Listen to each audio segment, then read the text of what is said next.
السلام علیکم ورحمۃ اللہ وبرکاتہ۔ جیسا کہ ویڈیو کے عنوان سے اور یہاں جو میں نے بورڈ پہ لکھا ہے، اس سے بھی آپ کو اندازہ ہو گیا ہوگا کہ اس درس میں کس موضوع پر ہم لوگ بات کرنے والے ہیں۔ قرض موجودہ زمانے میں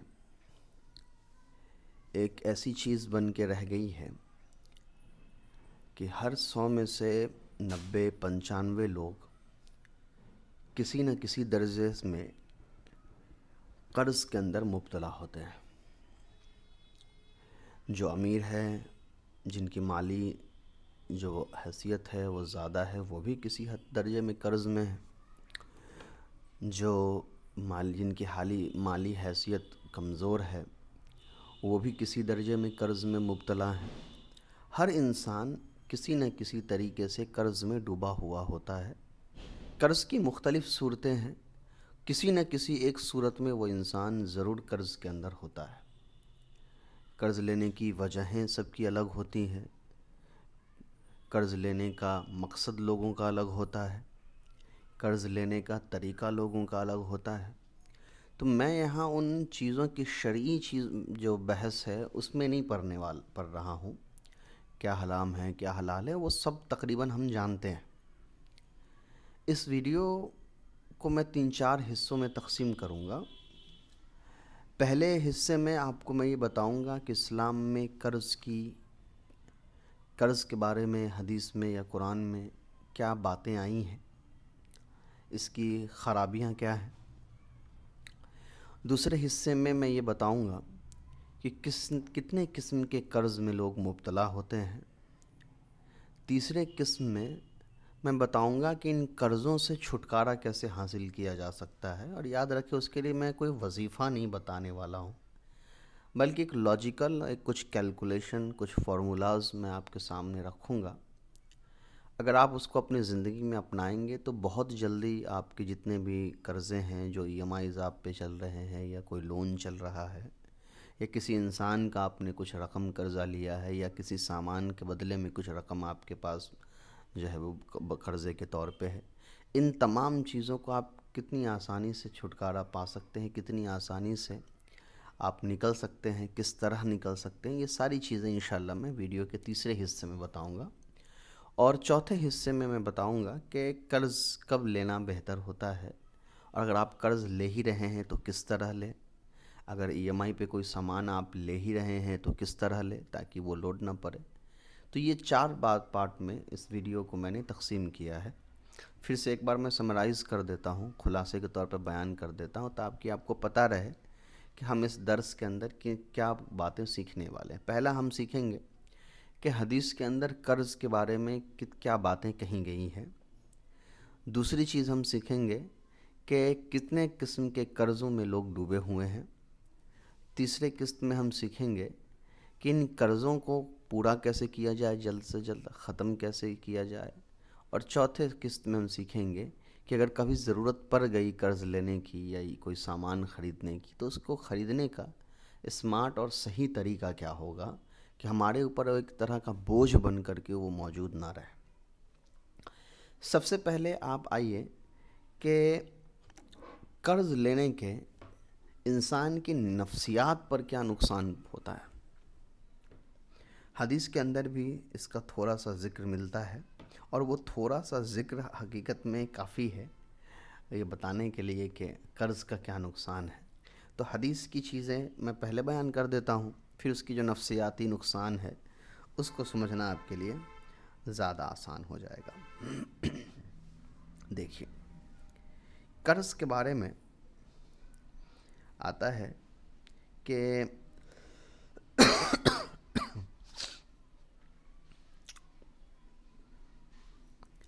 قرض کے متعلق ایک تو جو حدیث ہے ابو داؤد کے اندر، اس کے بارے میں ہے کہ قرض کے متعلق بہت سے لوگوں سے سوال جو ہے وہ پوچھا جائے گا، اور قرض کی وجہ سے بہت سے لوگ گرفتار بھی کیے جائیں گے، یعنی قیامت کے دن پکڑے جائیں گے۔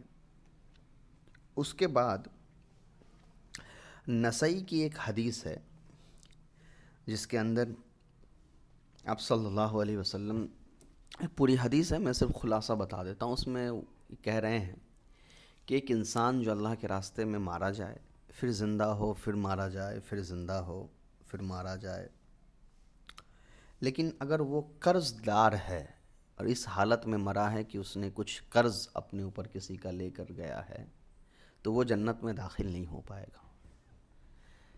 اس حدیث کی حقیقت آپ سمجھیں کہ اللہ کے راستے میں مارا جانا یہ بہت بڑا عمل ہوتا ہے اسلام کے اندر، شہید کا درجہ ہے۔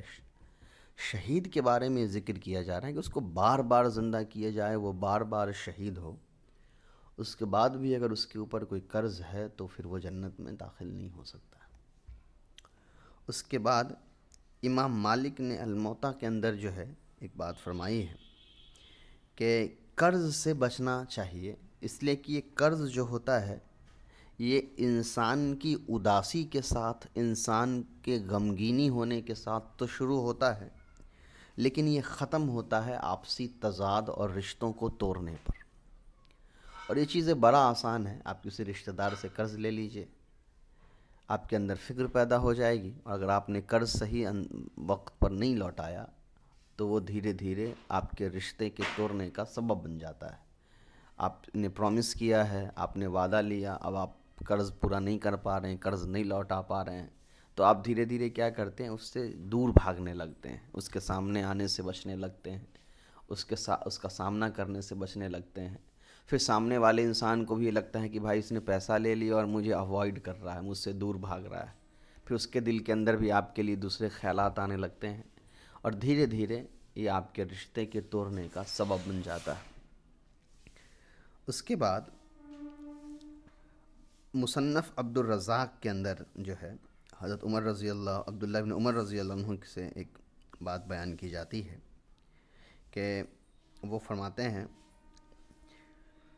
یہ صحابی کا قول ہے اصل میں، کہ اللہ تعالیٰ سے ڈرنا چاہیے اور قرض کے اندر جو ہے نہیں مرنا چاہیے، یعنی کوشش کرنی چاہیے کہ قرض ہمارے اوپر نہ ہو، یہ مطلب ہوتا ہے اس کا۔ اس لیے کہ قرض ایک ایسی چیز ہے کہ آپ کے سارے اعمال کو ختم کر سکتی ہے، اور یہ ایسی جگہ آپ کو نقصان پہنچائے گی جہاں درہم اور دینار نہیں کام کرتا ہے۔ لفظ یہ نہیں ہے اس صحابی کے قول کا، لیکن میں نے تھوڑا الگ انداز میں آپ کو سمجھایا ہے، لفظ بالکل ایسا ہی ہے کہ یہ آپ کو وہاں پھنسا دے گا جہاں درہم اور دینار کام نہیں آتا ہے۔ اس کے بعد اگر آپ اس طرح دیکھیں، بخاری کے اندر ایک حدیث ہے کہ جہاں یہ سمجھایا گیا کہ قرض وہ بہتر مسلمان ہوتا ہے جو قرض اگر لے تو اس کو پورا کر دے، اور وہ بھی انسان بہتر ہے جو قرض اخذ کرنے میں، لینے میں ڈھیل دیتا ہو، اور وہ ظلم نہ کرتا ہو قرض لینے میں۔ اس کے علاوہ بخاری کی ایک حدیث اور بھی ہے کہ کوئی انسان قرض لیتا ہو اور اس کا ارادہ ہو کہ وہ قرض ادا کرے گا، تو اللہ تعالیٰ کسی نہ کسی درجے میں اس کے قرض کو جو ہے لوٹانے میں اس کی مدد کرتے ہیں اور اس کے لیے آسان فرما دیتے ہیں۔ اس کے بعد حضرت عمر سے ایک قول مروی ہے کہ اللہ کے رسول جو دعا کرتے تھے، ان کی دعاؤں میں کچھ دعا قرض کے متعلق اس طرح ہوتے تھے کہ اللہ کے رسول جس طرح گناہوں سے پناہ مانگتے تھے، اسی طریقے سے قرض سے بھی پناہ مانگتے تھے۔ اس کے بعد بخاری اور مسلم دونوں کے اندر ایک حدیث آتی ہے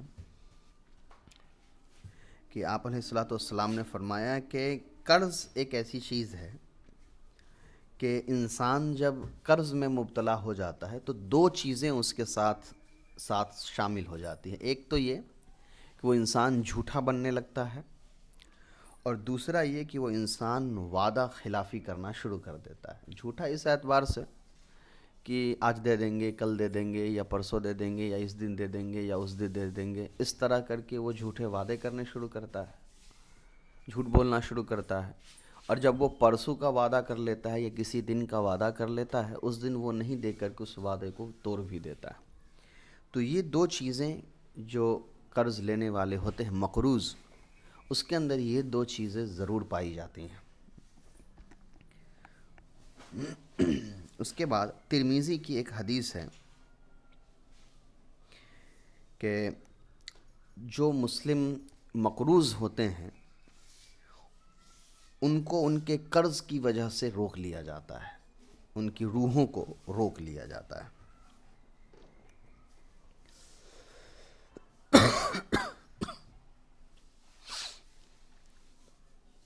اس کا سورہ بقرہ کے اندر بھی قرض کے متعلق جو ہے وہ آیتیں آئی ہیں۔ یہ چیزیں ہو گئی۔ اس کے علاوہ ایک چیز آپ سمجھیے، اسلام نے ہمیشہ یہ ایڈوائز کیا ہے مسلم کو، یہ نصیحت کی ہے، اگر آپ حدیثوں پر غور کریں گے، کہ بغیر کسی شدید ضرورت کے قرض بالکل نہ لیا جائے۔ قرض کو ایک فندے کی طرح بتایا گیا ہے کہ وہ انسان کے گردن کو دھیرے دھیرے دابتا چلا جاتا ہے، اور خود حدیث کے اندر بھی ہے کہ دینے والا ہاتھ لینے والے ہاتھ سے بہتر ہوتا ہے، اور قرض سے بچنے کی جو کچھ حدیثیں میں نے آپ کو ابھی بتائی ہیں۔ اس کے علاوہ شریعت میں ایک اصول بھی ہے کہ کوئی انسان مقروض بھی ہو اور وہ صاحب نصاب بھی ہو تو اس کو یہ چھوٹ دی جاتی ہے کہ بھائی آپ قرض ادا کر لیجئے، زکوٰۃ آپ اگلے سال دے دیجیے گا، بعد میں دے دیجیے گا، پہلے قرض ادا کر لیجیے۔ اب اس سے آپ سمجھ سکتے ہیں کہ قرض کی کتنی زیادہ اہمیت ہے قرض کو ختم کرنے کی، کہ ایک فرض عمل کو یہ کہا جا رہا ہے کہ اس کو آپ مؤخر کر لیجئے، قرض کے ادا کو آپ مقدم رکھیے۔ یہ تو حدیث سے آ گئیں۔ کچھ نفسیاتی اثر جو قرض کی وجہ سے پڑتا ہے، ذرا اس کو بھی سمجھ لیجئے۔ قرض سے انسان کے اندر فکر پیدا ہو جاتا ہے، اور وہ فکر جو ہوتا ہے انسان کے جسم کو کمزور کرتا ہے، انسان کی روحانیت کو کمزور کر دیتا ہے، اس کے ایمان پر حملہ کر دیتا ہے، کیونکہ جو بھی انسان زیادہ فکر مند ہو جاتا ہے وہ دھیرے دھیرے توکل اللہ کو ختم کر دیتا ہے، اس کے اندر سے توکل جو ہوتا ہے وہ دھیرے دھیرے ختم ہونے لگتا ہے، مرنے لگتا ہے، تو اس کے چہرے پر اس کے فکر کے آثار نظر آتے ہیں، اس کے جسم کے اندر کمزوری آتی ہے، اس کا دماغ جو ہے وہ چرچرا ہونے لگتا ہے، غسیل ہو جاتا ہے، اس کے اندر آلس پن آنا شروع ہو جاتا ہے فکر کی وجہ سے، اس کو جو ہے وہ کھانے پینے صحیح نہیں لگتے ہیں، صحیح سے وہ ڈائٹ نہیں لے پاتا ہے۔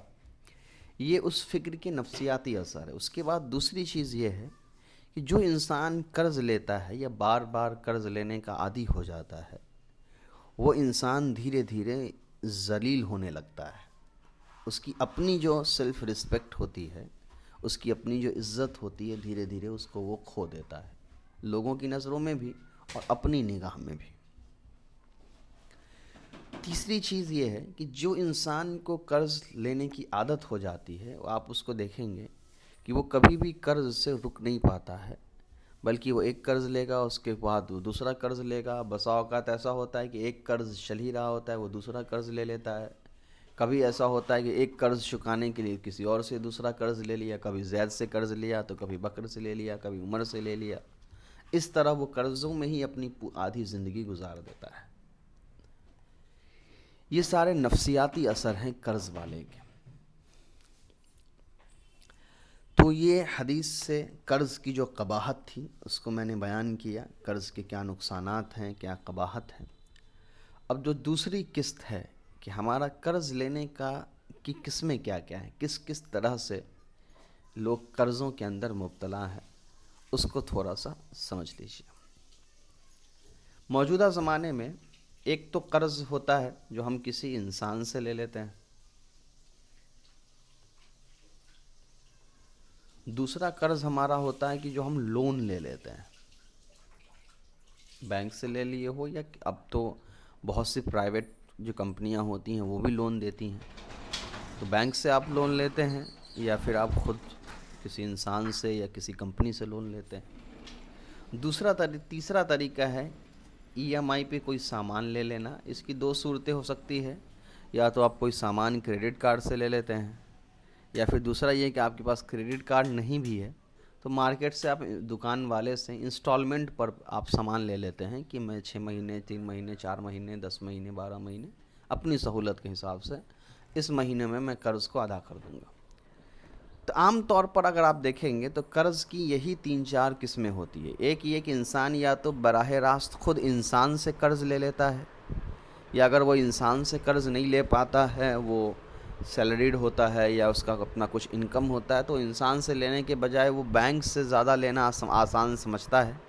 اس کی اپنی دلیل ہوتی ہے کہ انسان سے مانگنے میں ڈر ہوتا ہے، اس کو مہینے مہینے آپ دے نہیں سکتے ہیں، وہ کبھی ذلیل بھی کر سکتا ہے، ایک بار مانگ لیتا ہے، نہیں دے سکتے ہیں تو بینک سے لے لیتے ہیں، بینک کو مہینے مہینے دینا ہوتا ہے، وہ 1-2 مہینہ اگر ہم نہ بھی دے تو ذلیل نہیں کرتا ہے۔ بہت ساری اپنی وجوہات ہوتی ہیں کہ لوگ انسان سے نہ لے کر کے بینک سے لون لیتے ہیں۔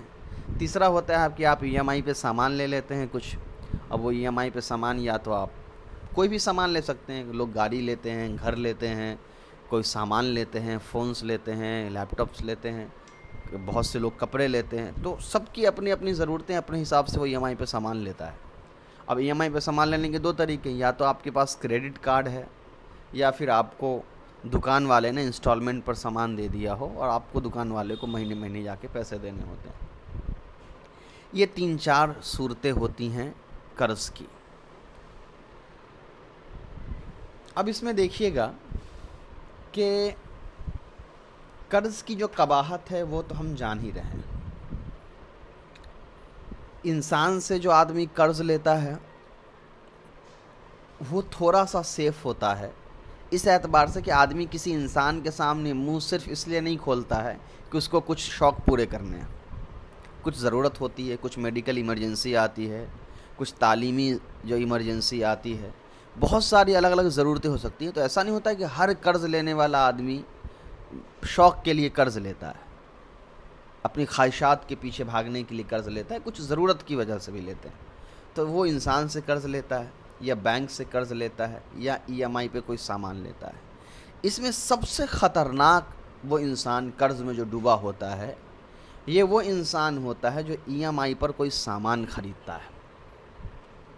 آپ نے مان لیجیے ای ایم آئی پہ گھر لیا، یا آپ نے کار لے لیا، یا آپ نے فون لے لیا، یا آپ نے کوئی اور سامان اے سی لے لی، فریج لے لی، کچھ بھی لے لیا۔ آپ دیکھیں کہ اگر آپ کے اوپر 5 ای ایم آئی چل رہے ہو، آپ غور کریے گا کہ اس 5 ای ایم آئی میں جو سامان آپ نے لیا ہے، حقیقت میں کس سامان کی سب سے زیادہ ضرورت آپ کو تھی۔ اگر آپ ایمانداری سے سوچیں گے تو آپ کو لگے گا کہ ای ایم آئی پہ جو سامان آپ نے لیا ہے، 100 میں سے 90 کیس میں ایسا ہوتا ہے کہ آپ کو ان سامان میں سے کسی سامان کی سخت ضرورت نہیں تھی، تھوڑی سی ضرورت تھی، سخت ضرورت نہیں تھی، بس آپ نے لے لیا۔ اور 10% ایسا ہوگا یا 5% ایسا ہوگا کہ ہاں آپ کو کچھ سامان کی اس میں ضرورت تھی۔ زیادہ تر ایسا ہوگا کہ اگر آپ کے اوپر 5 ای ایم آئی چل رہے ہیں 5 الگ الگ سامان کے، ان 5 سامان میں سے آپ کو کسی سامان کی ضرورت نہیں تھی۔ کچھ کیس ایسا ہوگا جس میں 5 میں سے 2 سامان کی ضرورت ہوگی، 3 سامان کی آپ کو ضرورت نہیں ہوگی۔ ہوتا کیا ہے سمجھیے، یہ ایک بہت بڑا نقصان ہے، ایک بہت بڑا فتنہ آپ کہہ سکتے ہیں۔ حدیث میں ہے کہ قیامت کے نزدیک کا ایک زمانہ ایسا ہے گا کہ انسان اگر ڈائریکٹلی سود نہیں لے رہا ہوگا یا لین دین نہیں کر رہا ہوگا، تو انڈائریکٹلی اس کے اوپر سود کی خوشبو اور بدبو ضرور پہنچ جائے گی۔ یعنی اگر وہ خود سود کے اندر مبتلا نہیں ہوگا، حرام چیزوں کے اندر مبتلا نہیں ہوگا، تو وہ زمانہ اتنا خراب ہو چکا ہوگا کہ آدمی دوسرے طریقے سے اس تک ضرور پہنچ جائے گا، یا سود کا وہ اثر اس تک ضرور پہنچ جائے گا۔ ای ایم آئی پر سامان لینے میں کیا نقصان ہوتا ہے اس کا آپ سمجھیے۔ اس کو ذرا میں کیلکولیشن سے آپ کو سمجھاتا ہوں، سمجھیے۔ مان لیا جائے آپ کی جو تنخواہ ہے وہ 30,000 روپے ہے، اور آپ کے دوستوں کے پاس یا رشتہ داروں کے پاس 40,000 کا فون ہے۔ تو ایک آدمی یہ سوچتا ہے کہ بھائی میرے پاس 30,000 کا فون ہے، میں کہاں 40,000 کا جو فون ہے وہ خرید پاؤں گا۔ لیکن جب اس کو یہ کہا جاتا ہے کہ بھائی ایک کام کرے، یہ 40,000 کا جو فون ہے نا، آپ 12 مہینے پہ لے لیجیے، تو آپ کو جو ہے آپ کو تقریباً وہی 4,000-4,500 روپے کچھ بڑھا کر کے دینے پڑیں گے. یعنی آپ ابھی فون 12 مہینے کی انسٹالمنٹ پہ لے لیجیے, آپ کو ہر مہینے جو ہے 4 سے 5,000 روپے, مان لیجیے آپ کو 5,000 تو نہیں 4,500 مان لیجیے, 4,500 روپے آپ کو دینے پڑیں گے. اب یہ جو آدمی ہے نا, یہ اس چیز کے لیے اگر راضی ہو جائے گا. کیوں راضی ہو جائے گا؟ اس لیے کہ اب آپ اس کو 40,000 کا فون خریدنا آسان ہے, کیونکہ یہ 30,000 روپے میں سے اب اس کے مہینے کے صرف 4,500 روپے جا رہے ہیں. باقی کا اس کا جو پیسہ ہے وہ اس کے پاس بچ رہا ہے, اور اس کو یہ فون بھی اب اس کے ہاتھ میں آ گیا. اب ای ایم آئی میں کیا ہوتا ہے ایک طریقہ کہ بھائی آپ پیسہ پورا نہیں دیتے ہو, لیکن فون آپ کے پاس آ جاتا ہے. تو یہ چیزیں آپ کی خواہش کو اور بڑھا دیتا ہے. جب آپ فون اپنے ہاتھ میں دیکھ لیتے ہو تو آپ پھر یہ نہیں سوچ پاتے ہو کہ بھائی آپ نے 40,000 کا فون اپنی تنخواہ سے زیادہ پر لے لی ہے, اور اب یہ 40,000 کا فون آپ کو 48,000 میں پڑ گیا. 8,000 آپ نے ایکسٹرا پے کر دیا اس فون کے لیے. تو دو نقصان آپ کو ہوا. ایک تو یہ کہ آپ نے ایک ایسی سامان خرید لی جو آپ کی مالی حیثیت کے اعتبار سے آپ کے لیے وہ خریدنا مناسب نہیں تھا, اور دوسری چیز یہ کہ آپ نے اس کو مہنگا کر کے خرید لیا.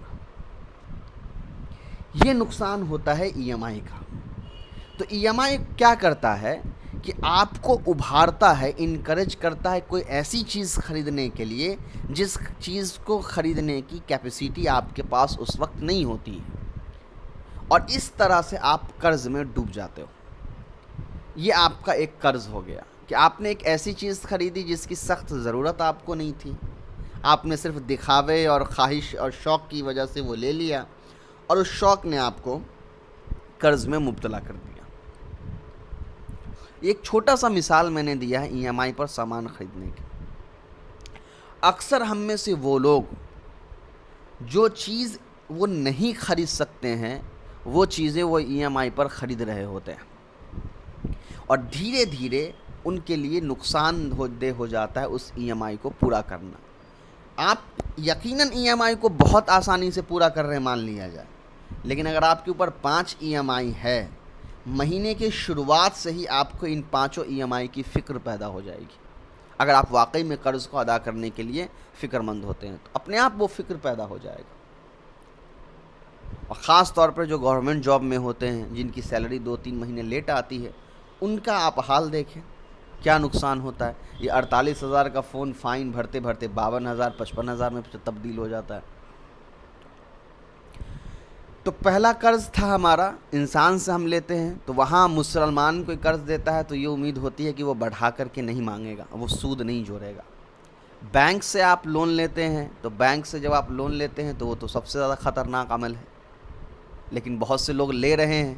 تو اس لیے میں نے اس کی کبات, کیونکہ میں نے پہلے ہی بتایا کہ میں یہاں شرعی حیثیت نہیں بتا رہا ہوں, حرام کیا حلال کیا ہے. آپ نے لے لیا ہے تو اب آپ اس سے کیسے چھٹکارا پائیں اور کیسے بچ پائیں, اس کے لیے میں بات کر رہا ہوں. تو بینک والا لون ہو گیا یا ای ایم آئی والا لون ہو گیا, یہ چیزیں ہو گئی. اب آگے سمجھیے,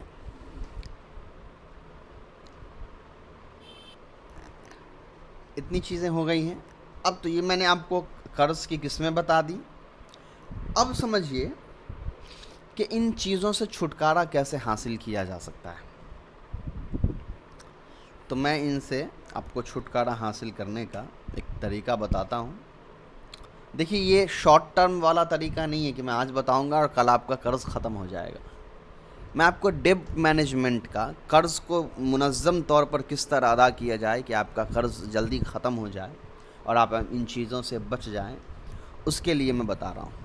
سب سے پہلی چیز تو آپ یہ سمجھیے کہ ہر وہ انسان جو کسی اعتبار سے قرض میں ڈوبا ہوا ہے, اور وہ قرض اس کا جو ہے وہ سود کے ساتھ جڑا ہوا ہے, انٹرسٹ کے ساتھ جڑا ہوا ہے, کسی بھی اعتبار سے, چاہے آپ نے ای ایم آئی پہ سامان لیا ہو یا کچھ اور لیا ہو, یا آپ نے بینک سے سیدھا پیسہ قرض لیا ہو اور اس کو بڑھا کر کے دے رہے ہو.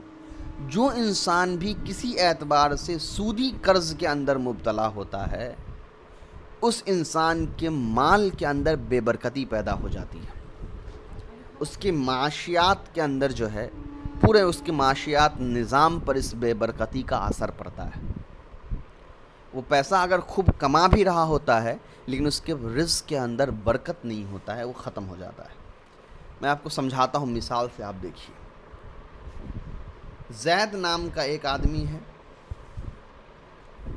عمر نام کا ایک آدمی ہے۔ زید مہینے کا 50,000 کماتا ہے، لیکن اس نے اپنی شوق پورا کرنے کے لیے کار لے لی، ای ایم آئی پہ گھر لے لیا، فون لے لیا، اے سی فریج لے لیا، جس کی وجہ سے اس کے مہینے کا 40,000 ای ایم آئی میں چلا جاتا ہے۔ ایک عمر ہے جو مہینے کا 10,000 کماتا ہے، لیکن یہ سادہ زندگی جی رہا ہے، اپنی حیثیت کے مطابق سامان لے رہا ہے، یہ مہینے کا 5,000 بچا لیتا ہے، یہ 5,000 سیو کر لیتا ہے، یہ 5,000 خرچ کرنے کے بعد۔ اور زید 40,000 ای ایم آئی میں دے دیتا ہے، 10,000 بچتا ہے، اس میں وہ گھر چلاتا ہے۔ ان دونوں کی زندگی میں آپ دیکھیں گے تو عمر جو ہے یہ کامیاب انسان ہے اور زید ناکامیاب انسان ہے۔ کیوں؟ یہ سمجھیے، یہ 50,000 ابھی کما رہا ہے، اسی لیے 40,000 دینے کی حیثیت رکھتا ہے۔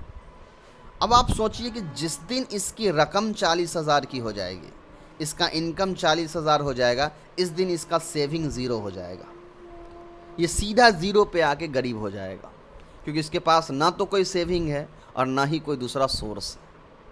اور اب آپ سمجھیے کہ اگر اس کا سیدھا اگر 30,000 انکم ہو جائے کسی مہینے میں، تو اس مہینے میں یہ الٹا، یہ جو 40,000 کا ای ایم آئی کا قرض تھا وہ الگ، 10,000 اس میں اور آپ جوڑ دیجئے، وہ اتنا زیادہ مقروض ہو جائے گا۔ تو اب اس کا نقصان آپ دیکھ رہے ہیں کہ یہ اصول ہے، اسی لیے کہا جاتا ہے کہ آپ کثرت مال کی دعا مت کریں، اللہ تعالیٰ سے آپ 1,00,000 2,00,000 روپے کی دعا نہ کریں، رزق میں برکت کی دعا کیا کریں۔ برکت ہوگا تو اگر آپ کم ارن بھی کر رہے ہوں گے، اس کے باوجود بھی آپ سکون والی زندگی جئیں گے، آپ کے اوپر قرض نہیں ہوگا، آپ کی ضرورتیں کم ہوں گی، آپ آسانی سے جیو گے۔ لیکن آپ 1,00,000 روپے بھی کما رہے ہو اور اس کو ای ایم آئی بھرتے جا رہے ہو، قرض میں دیتے جا رہے ہو، اور آپ کو مہینے کا 10,000 بھی نہیں بچ پا رہا ہے، تو آپ کے رزق کے اندر سے برکت ختم ہو چکی ہے۔ اور جب تک آپ کے رزق کے اندر برکت نہیں آئے گی، تب تک آپ بچ ہی نہیں سکتے ہو ان سب چیزوں سے، آپ چھٹکارا ہی نہیں پا سکتے ہو قرض سے۔ یہ قرض آپ کو دھیرے دھیرے ختم کر دے گا، دبا دے گا۔ تو سب سے پہلا جو ای ایم آئی ختم کرنے کا طریقہ ہوتا ہے، وہ ہوتا ہے اللہ تعالیٰ سے رزق میں برکت کی دعا مانگنا۔ اور یہ بہت باریک بات میں بتانے جا رہا ہوں کہ جو انسان قرض میں مبتلا ہوتا ہے، وہ دھیرے دھیرے عبادات سے دور ہونا شروع کر دیتا ہے، بجائے اس کو کہ وہ اللہ تعالیٰ کے پاس آ کر کے دعا کرتا، عبادت کرتا اور مدد مانگتا، وہ دنیا اور اپنے ورک لوڈ کو بڑھانا شروع کرتا ہے، اپنی محنت کو بڑھانا شروع کرتا ہے، اور اللہ تعالیٰ کو بالکل نظر انداز کر دیتا ہے، چھوڑ دیتا ہے۔ تو وہ غلطی آپ کبھی نہ کریں۔ اگر آپ کے اوپر 1 روپے کا قرض ہو یا 1,00,000 کا قرض ہو، دعا بہت بڑی چیز ہے۔ آپ اللہ سے دعا کریے کہ اللہ تعالیٰ آپ کے رزق میں برکت دے اور اس قرض کو ختم کر دے۔ اس کا آسان طریقہ یہ ہے کہ ہر رات میں سونے سے پہلے آپ 2 رکعت نفل نماز ضرور پڑھیں، صلاۃ الحاجت کی، اور اس نماز کے پڑھنے کے بعد قرض سے فراغت کی دعا مانگے اللہ تعالیٰ سے۔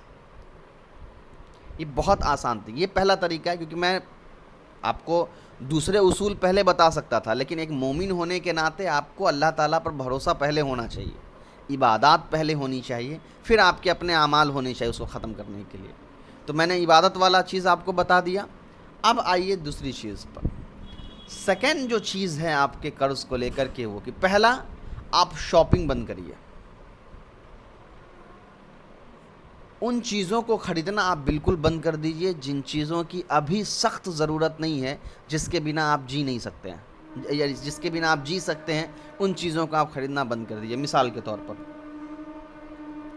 آپ کے پاس 3 جوڑا کپڑا ہے، ایک شوز ہے، ایک جوتا ہے، لیکن آپ کو سستے دام پہ جو ہے ایک جوتا مل رہا ہے فلپکارٹ پہ یا امیزون پہ یا آپ کے مارکیٹ میں، اور آپ سوچ رہے چلو ایک جوتا اور ہم لے لیتے ہیں۔ یہ غلطی ہرگز مت کریے۔ کچھ لوگوں کو خریدنے کی بیماری ہو جاتی ہے، اور اکثر جن کے اوپر ای ایم آئی کا لوڈ ہوتا ہے ان سے آپ پوچھیں گے تو آپ دیکھیے گا ان کو خریدنے کی بیماری ہوتی ہے، وہ برداشت ہی نہیں کر پاتے، جب ان کو کوئی آفر دکھتا ہے، لالچ دکھتا ہے، ان کے اندر خریدنے کا جذبہ پیدا ہو جاتا ہے، اور جب ان کے پاس پیسہ نہیں ہوتا ہے تو وہ ای ایم آئی پہ خرید لیتے ہیں۔ وہ غلطی مت کریے گا، آفر کے چکر میں آ کے کچھ مت خریدیے، اور نہ آپ کوئی سامان خریدیے۔ جو ضرورت کی چیز آپ کی نہیں ہے اس کو کچھ وقت کے لیے بند کر دیجیے، چاہے وہ آپ کے کپڑے ہو، جوتا ہو، کوئی بھی چیز۔ ہاں، جو ضرورت کی چیز ہے، جو کھانے پینے کی چیز ہے، ڈیلی ضروریات کی چیزیں ہیں، اس کو آپ خریدیے، اس میں کوئی حرج نہیں، لیکن وہ چیزیں جس کے خریدے بغیر بھی آپ زندہ رہ سکتے ہیں، آپ کے لائف اسٹائل میں کوئی چینجز نہیں آئے گا، ان چیزوں کو بے وجہ 1 2 3 5 مہینے کے لیے، جب تک آپ کا قرض ادا نہیں ہوتا ہے، اس کو خریدنا بند کر دیجیے۔ اور یہ ایمانداری کی بات ہوتی ہے۔ اگر آپ کا کسی کے اوپر 1 لاکھ روپے قرض ہو اور آپ پیرس گھومنے جاؤ اور دوسری جگہ گھومنے چلے جاؤ اور اس کا پیسہ آپ واپس نہ کرو، یا آپ بڑے بڑے ہوٹل میں کھانا کھاؤ، بہت مہنگی سامانیں خریدو، اور آپ اس انسان کا قرض واپس نہیں کر رہے ہو، تو یہ ایمانداری کی بات نہیں ہوتی ہے، دھوکہ ہوتا ہے۔ ایمانداری یہ ہے کہ جب آپ قرض میں ہو تو مقروض کی طرح زندگی جیو، آپ کوشش کرو کہ کسی طریقے سے پیسے بچا بچا کے اس کا قرض واپس کر دیں۔ تو پہلا چیز یہ کہ آپ خریداری بند کیا کریں، شاپنگ بالکل بند کر دیجیے، کچھ مت خریدیے۔ اب شاپنگ میں لبھانے کے لیے بھی بہت ساری چیزیں دی جاتی ہیں۔ موجودہ زمانے میں بائی ناؤ پے لیٹر کا اسکیم آتا ہے، buy now pay after 1 month والا اسکیم آتا ہے، buy now pay in instalment کا اسکیم آتا ہے۔ یہ تمام چیزیں اگر آپ نے اپنے موبائل فون میں ایکٹیویٹ کر رکھی ہے، یا اس قسم کے ایپس آپ کے پاس ہے، ان سب کو ڈی ایکٹیویٹ کر کے اپنا اکاؤنٹ ڈیلیٹ کر کے ختم کر دیجیے۔ جب تک یہ چیزیں آپ کے ساتھ رہیں گی آپ خریدنا بند نہیں کر پائیں گے۔ آپ کو لگے گا کہ کیونکہ شیطان آپ کو دکھائے گا، ارے یہ ضرورت کی چیز ہے تمہاری، بعد میں نہیں ملے گا، اتنا سستا آپ کو نہیں ملے گا، سال میں 1 بار یہ آفر آتا ہے۔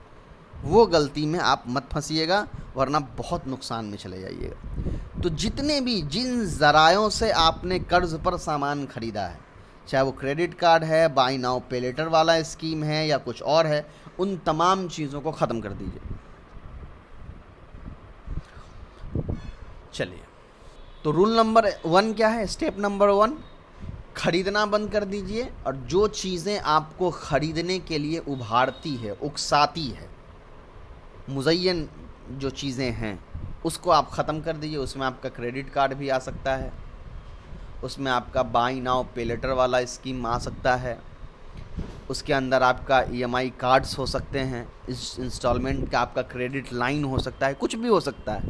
ان تمام چیزوں کو آپ ختم کر دیجئے۔ اگر اس کا کچھ ڈیوز ہے تو ڈیوز رہنے، اگر ڈیوز پے کیے تو ختم ہوگا نہیں، تو اس کے ڈیوز پر ہم لوگ پہلے آئیں گے۔ لیکن اگر آپ یوز نہیں کر رہے ہیں اور یہ چیزیں آپ کے پاس ہیں، ابھی کلیئر ہے آپ کا سارا ڈیوز، اس کو فوراً بند کر دیجیے۔ یہ آپ کا پہلا اسٹیپ ہے۔ دوسرا اسٹیپ، آپ ایک ٹیبل بنائیے، اس ٹیبل کے اندر آپ اپنے سارے ای ایم آئی کو لکھ لیجئے، ان کا منتھلی ای ایم آئی کتنا آپ پے کرتے ہیں وہ لکھ لیجئے،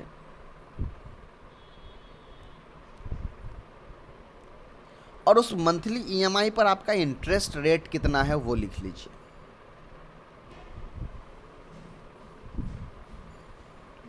اب آپ کو کیا کرنا ہے؟ سب سے پہلے جس کا سب سے زیادہ ہائر انٹرسٹ ریٹ ہے، جیسے میرے کیس میں یہ 18% والا ہوا، آپ کو سب سے پہلے اس کو ختم کرنے کی کوشش کرنی ہے۔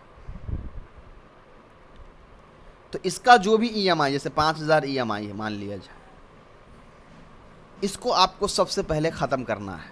ان 6 میں سے آپ کا فوکس اس پہ ہونا چاہیے۔ یا ایک دوسرا طریقہ یہ ہے کہ اگر انٹرسٹ ریٹ آپ کیلکولیٹ نہیں کر پاتے ہیں تو آپ کو دوسرا طریقہ یہ دیکھنا ہے کہ آپ میں مہینے میں سب سے زیادہ ای ایم آئی کس پر جاتا ہے۔